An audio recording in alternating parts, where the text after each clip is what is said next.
अस्सलाम वालेकुम गाइस, बहुत दिन हो गए मेरे मेहंदी के वीडियो नहीं आए और आप लोगों ने बहुत सारे कमेंट किए, इसीलिए thank you so much. Wow! तब से है ना कान पकड़ के सॉरी।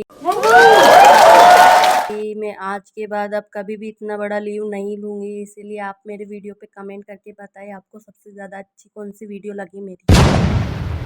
आज जो डिज़ाइन बता रही हूँ बहुत ज़्यादा ट्रेंडिंग में चल रही है, तो बहुत ही ईजी बन जाती है। तो ऐसी यूनिक और इजी डिज़ाइन देखने के लिए सब्सक्राइब करें। ये डिज़ाइन बहुत ही इजी है, इसे है ना बहुत ही इजी तरीके से ड्रॉ कर सकते हैं। पहले छोटे छोटे फ्लावर बनाने, इसके आगे पीछे पेटल्स बनाने, फिर गोल लेके जाना है इसे, इसको अच्छे से ड्रॉ कर देना है। फिर इसकी डिज़ाइन आप देखोगे, आप खुद यकीन नहीं मानोगे कि आप खुद ने बनाई है।